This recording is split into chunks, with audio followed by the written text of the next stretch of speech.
안녕하세요. 평양 와이파이 사회자 박재환입니다. 네, 평양 아줌마 김연입니다. 네, 이선혜입니다. 네, 우리 열성역 이선 선생님 오랜만입니다. 네. 네. 김연 선생님 오랜만에 뵙는 것 같습니다. 그렇죠. 네. 네. 어제 안 뵀던가요, 우리? 어제 그건 준비된 멘트가 아닌데. 네. 어제 뵀었죠, 저희는. 뵀죠. 네, 개인적으로 뵀었는데. 네. 네. 자주 보내. 네. 자주 보면 좋죠. 네. 우선 이제 저희가 항상 단골 질문들이 있죠. 네. 네. 근황 토크. 네. 그리고 우리 이 선생님은 그동안 어떻게 지내셨는지. 저는 감기에 걸려가지고요. 네. 이게 목소리가 제대로 안 나왔어요. 지금은 이제 많이 나아서 말을 할 수 있어서 좋아요. 언니월에도 감기 걸리네요. 온열에 개도 안 걸리는 감기를. 많이 회복하신 거죠? 네네. 네. 다행입니다. 네. 우리 김연 선생님은. 네, 저도 합창단 연습도 하고, 이번 주에는 어제 우리 통일시대 연구원이라는 단체에서 1년에 한 2기씩 준비해서 영상반이라고 있어요. 영상반 교육을 해서 졸업시키는데 어제 그 3기 졸업식을 했습니다. 네, 그래서 2명의 처음에 6명이 시작을 했는데 마지막에 다 힘들어서 또 여러 가지 사연으로 나가시고 마지막 2분이 졸업식을 해주셔가지고 그분들이 졸업 영상을 작품을 만들어서 올렸는데 너무 놀랐어요. 그러니까 우리 그런 말이 있잖아요. 스승을 압도하지 못하는 제자는 제자가 아니다. 그런 말 있었어요? 없나요? 북의 말인가 이게? 우리 북에 여기는 없어요? 왜? 그 처음 들어봤는데. 제자는 당연히 스승을 압도해야죠. 그래야 배워주는 맛이 있는 거잖아요. 스승도 뿌듯하고. 그게 청출어람이라는 사자성어 같은데. 네. 근데 정말 뿌듯했어요. 그 작품을 보는데 나라면 저렇게 못할 것 같다라는 생각까지 들었어요. 얼마나 너무 잘했더라고요. 네. 아무튼 네. 고생 좋은 많으셨고, 일입니다. 네. 아무튼 편집팀이 4기, 5기 이렇게 뻗어나갔으면 좋겠습니다. 네. 자, 지난 시간에 저희가 보천보 전투를 좀 대해서 좀 알아봤고, 또 최근에 그 대학 축제가 지금 한창인데, 대학 축제에는 그 노래 공연이 상당히 많이 하고 있어요. 아셨나요, 혹시? 전 대학 축제 하게 되면 가장 먼저 떠오르는 게 이선희예요. 이선희. 제가 이선희 노래를 제2에게를 너무 좋아해서 대학 축제 하게 되면 먼저 이선희? 대학 가요제 생각하시는구나. 네네네. 대학 가요제. 제가 네. 이름을 바꾸고 싶네요.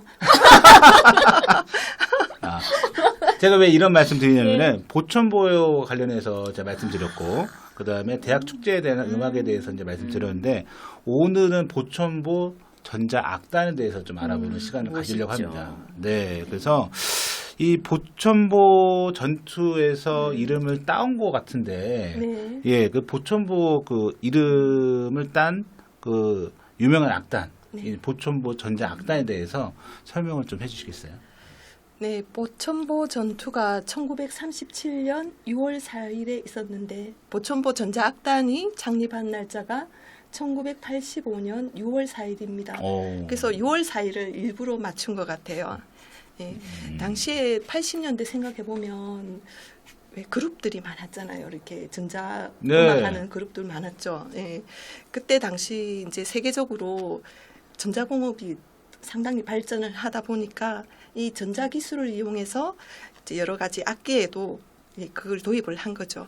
그래서 그것을 전문적으로 이용하는 전자악단이 많았는데, 저도 되게 예전에 그런 음악들을 좋아했었거든요. 네, 근데 이북에서는 그것들이 세계적 추세가 되고 하다 보니 그를 무시하는 것이 아니라 오히려 적극적으로 받아들인 거죠. 받아들이면서 보통 이제 우리가 전자음악 하면 소란스럽고 좀 이지러지고 소리가 막 그런 것들인데 북에서는 항상 주체적으로 받아들이다 보니 조선식 전자음악이 된 거죠. 네, 그런데 이제 그렇게 되다 보니까 우리 민족의 전통적인 소리인 아름답고 유순하고 고상한 선율로 그렇게 바꿔버린 거죠. 그래서 누구나 좋아하는 보천보 전자악단이 2012년까지 활동을 했거든요. 그래서 그동안 1985년부터 2012년까지 182집의 앨범을 발매했고요. 182집이요? 네네. 제 귀를 좀 의심했습니다. 182집이요? 그 정도로 이제 인기가 많았었고 네. 이제 사람들의 서정적인 노래, 현대 음악을 담당했었죠. 그 왕재산 경음악단이라고 있는데 그 악단이 1983년에 만들어졌는데 그 악단이 민족 음악을 했다면 보천보 전자악단은 현대 음악을 담당했었죠. 네, 그렇게 해서 상당한 창단 멤버가 누구냐면 이제 우리가 잘 아는 가수들이죠. 그 생이란 무엇인가 부른 김광숙 가수가 있고요. 네. 그다음에 휘파람 가수라고 저 알아요. 휘파람. 전혜영 가수가 있고 음. 그리고 그 리분이라고 저는 개인적으로 리분이 가수를 좋아했어요. 그래요? 네, 오. 그 목소리가 너무 청아해서 예, 예. 그리고 또 이경수. 반갑습니다. 네, 이경수 네. 있죠. 아. 그리고 그 우등불 부르는 좀 조그마. 조그마 네. 가수. 조금 목소리가 네. 좀 저음이면서 맞아요. 매력적이죠. 예, 그런 가수들이 창단 멤버였고 나중에는 이제 세월이 가면서 현송월 가수도 보천보 전자악단 출신이죠. 예. 그러면은 1980년 후반기 정도에 이 이제 악단이 생겼잖아요. 네. 북주민들의 반응도 궁금하거든요. 어땠나요? 우선 북주민들의 반응은 대단했죠. 우선 북에서 이때까지 꾸려왔던 음악계하고는 완전히 한 단계 더 약한 다른 모습이었어요. 왜냐하면 우리가 이선혜 선생님도 말씀하셨지만 한 60년대, 70년대 그때부터 시작해가지고 미국과 영국에서부터 시작이 돼서 전자악기 그게 엄청나게 세계를 뒤흔들었죠. 그래가지고 기본적으로 했던 게 록, 디스코, 재즈 이래가지고 강난의 음악이었어요. 기본이. 그렇죠. 예, 헤비메탈. 기본이 전자악기다 하게 되면 강난이었어요. 완전히 막 이리고. 표정에서 지금 광란이 느껴져요. 그래가지고, 막 그래서 우리 북에서도 저런 전자악기는 참 좋은데, 우리가 발전해야 되는데 저런 음악은 아니다라는 게 인식이 될 거잖아요. 근데 버천보 전자악단도 원래 거기서부터 전자악기가 시작된 게 아니라 만수대 예술단의 기원이 있어요. 기본은 만수대 예술단 하게 되면 원래 해방이 돼서 46년도에 만들어지잖아요. 그게 아마 평양 가곡단인가? 평양 가곡단이었다가 69년도에 만수대 예술단으로 됩니다. 60년대부터 아마 전 세계에 전자악기가 휩쓸 거예요. 그러면서 북에서도 전자악기 연주반을 따로 만듭니다. 만수대 예술단의 이 전자음악 연주단이 따로 독립을 하면서 버천보 전자악단으로 나오면서 그때 이런 주체음악과 주체음악의 창작과 연주 형상의 번복이 집단으로 만들어지는 거죠. 이 버천보 전자악단이. 기본 전자악기 하게 되면 신디사이저. 네. 신디사이저를 기본 중심으로 해서 전자악기잖아요. 그런 전자악기에다가 피아노 같은 이런 서양악기에다가 우리 민족악기, 새납이라던가 꽹가리 이런 걸 배합해가지고 배합 간현악을 만든 거죠. 북의 이민들이 그때 버천보 전자악단 하게 되면 난리도 아니었죠. 난리도 아니었어요. 거기다가 일본 방문 갔다 와서 그렇죠. 그다음에 돈 아야 죽였죠. 1991년에 9월부터 10월까지 한 네. 37일간 순회 공연을 했죠. 네. 끝나고 우리 평양에 와가지고 평양 대옥장 저희 집 옆이에요. 저희 집이 그 중교역이잖아요. 평양 우리 집 딱 옆에 대옥장이 있는데 대옥장에서 그때 한 보름 정도인가 공연을 했는데 사람이 미어 터졌어요. 그럴 것 같아요. 네. 막 미어 터져가지고 난리도 아닌데 나이 든 사람들은 잭도 못하고 끼어들 생각도 못하고 젊은 사람들이 와서 막 파는데 와 진짜 우리도 처음 보는 세계였어요. 그때 너무 좋았어. 거의 신드롬 수준. 그죠. 그렇죠. 예. 근데다가 우리가 예전에는 그런 거 없었는데 버천보 딱 들어가니까 쫙 하다가 신디사이즈에 누구 막 하고 피아노에 전관 막 이러잖아요. 네네. 그게 처음이었단 말이에요. 공연 중에 막 악기 치면서 그런 것들이 또 신기했고 한 명 한 명 이름 다 불러주고 하여튼 모든 형상이라든가 연출 모든 게 다 신기했어요. 그게 이제 80년대는 조용필 밴드.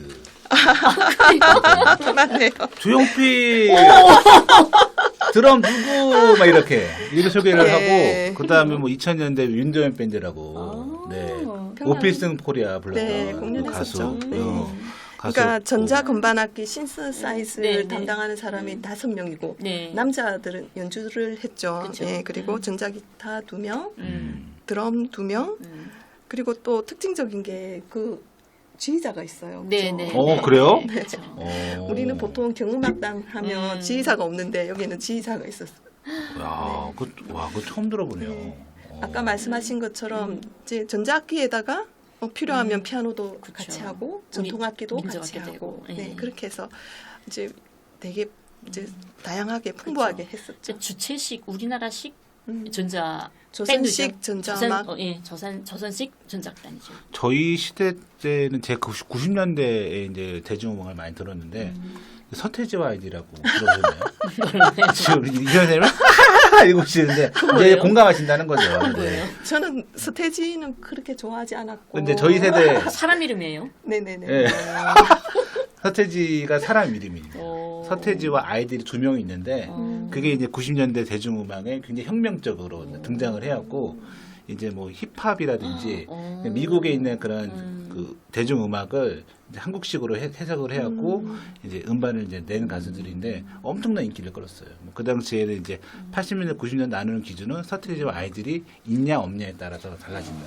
근데 이제 저는 이제 지금 보천보 전자악단 관련해서 얘기 들어보니까 서태지와 아이들이 자꾸 연상이 되더라고요. 아마 이제 그런 센세이션을 이제 보천보 전자악단이 이제 했을 것 같고. 네. 그러면은 김연 선생님 특히 좋아하는 가수는 누구예요? 거기서? 저는 김광숙이에요.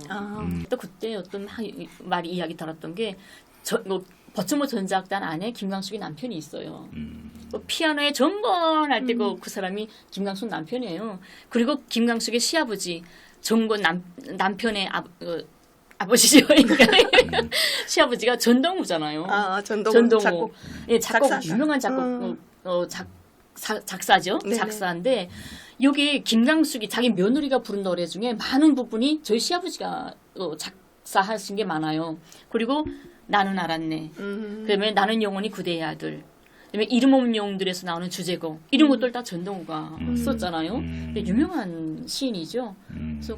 그래서 또 그걸 뭐 그래서가 아니라 하여튼 김광숙의 노래는 시원했어요.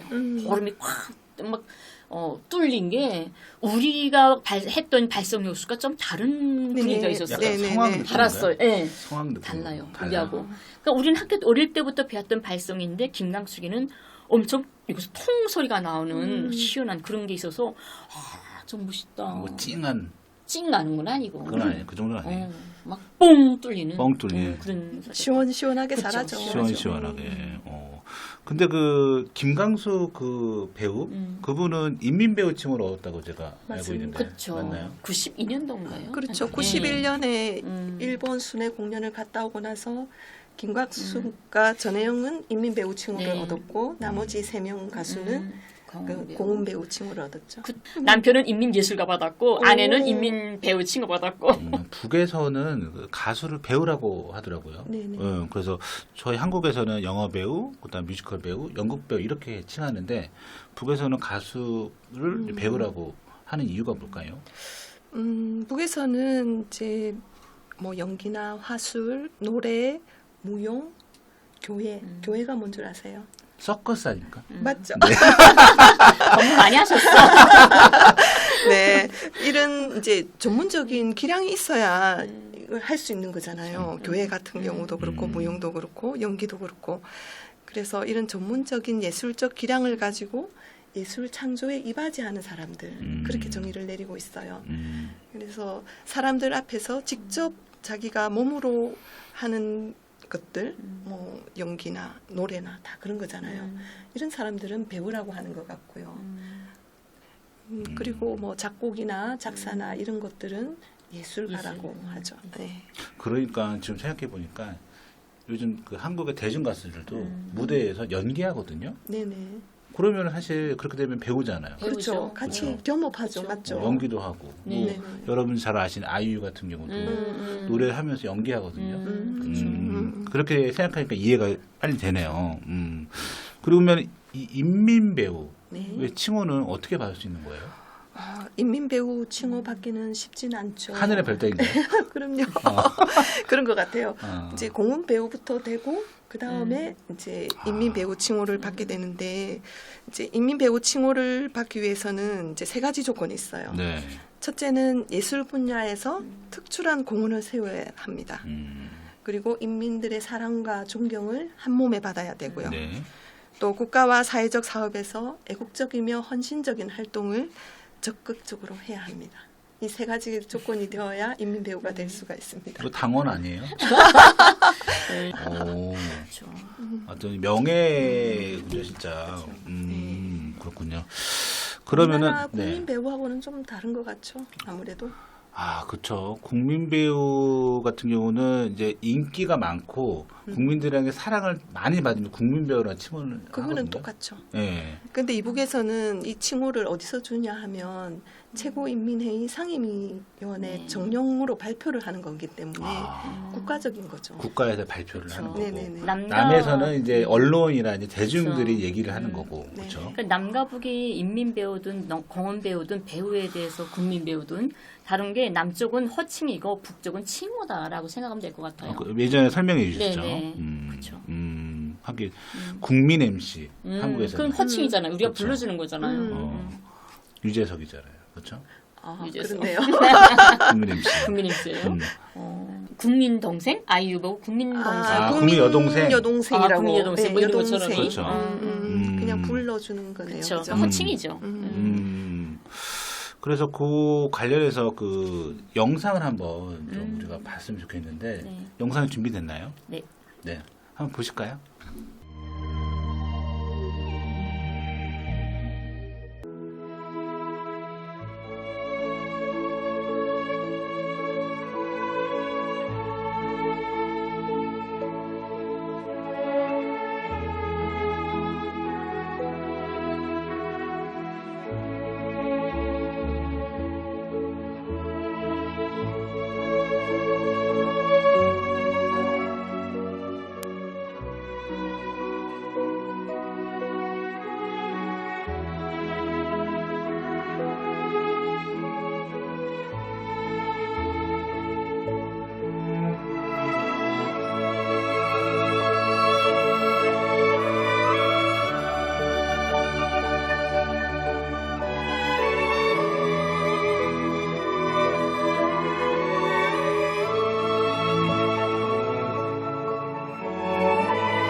따뜻한 깃을 찾아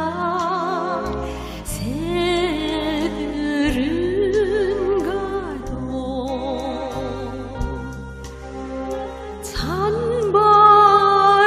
찬바람 부는 길을 조여는 가네 바람 부는 산언덕을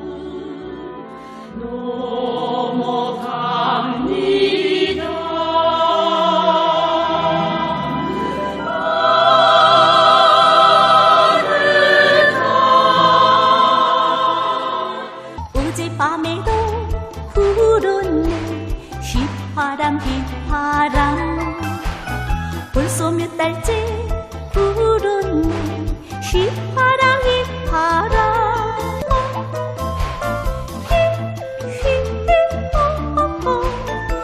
히히호호 아, 네. 저희가 이 화면을 보니까 이 전혜연 가수하고 그다음에 다른 가수들 같은 네. 경우도 이게 이제 오랫동안 이제 배우 생활을 그렇죠. 하네요. 오랫동안이 아니죠. 이건 은퇴해서 무대에서 은퇴했다가 마지막에 그 추억의 노래라고 공연을 했던 거니까 무대 생활하는 건 아니었어요. 아, 그래요? 무대에서 은퇴해서 다른 교육기관들에서 다 교육 후대들을 키우고 있다가 마지막에 그때 당해서 그 은퇴하신 분들이 마지막에 그래도 무대니까 꼭 무대에 마지막으로 소개해야 된다 해가지고 일부러 은퇴한 분들을 위해서 배려했던 거죠.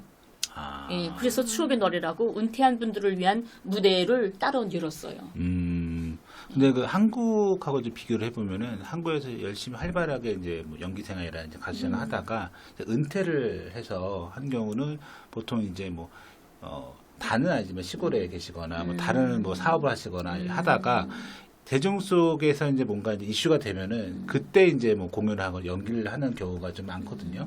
근데 이제 북에서는 그 배우 생활 하시거나 뭐 가수 생활 하시다가 은퇴를 하면은 주로 어떻게 생활을 하나요? 아까 이제 설명하셨듯이 이제 후학을 양성하는 거 말고. 기본은 제가 이런 말하면 좀 어떨지 모르겠지만 엄연한 현실은 여기는 자본주의고 거긴 사회주의라는 엄연한 현실이잖아요. 이건 팩트죠. 네, 팩트죠. 네. 뭐 잘잘못 좋고 나쁘를 떠나서 그러니까 자본주의 자체는 자기가 무대에 섰다가 은퇴를 하게 되면 나의 인생 너우라던가 나의 삶은 내가 책임을 져야 되는 거고 사회주의 국가 같은 경우에는 무대에 서고 했어도 은퇴하면 끝까지 죽을 때까지 국가가 책임을 져야 되는 거고 그런 의무를 국가가 가지는 거고 이게 좀 다른 것 같아요.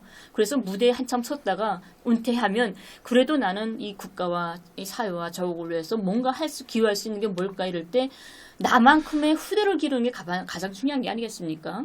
근데 무대에 섰다가 은퇴해서 없어져 버리면 사람들 이미지에서도 사라지고 하게 되면 참 씁쓸할 것 같아요. 그 사람의 젊은 시절이라든가 아쉽죠.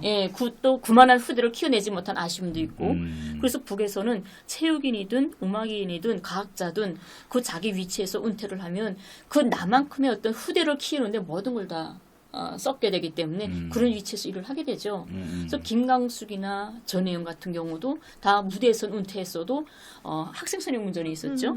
거기서 성악지도 교원을 있었죠.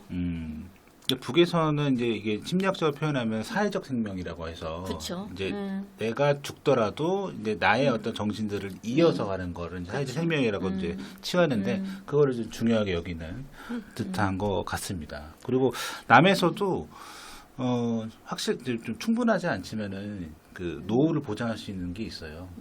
국민연금. 네. 근데 너무 적어서 그렇지 있긴 있습니다. 이게 국민연금 나라에서 이제 가입하라고 하는데, 네.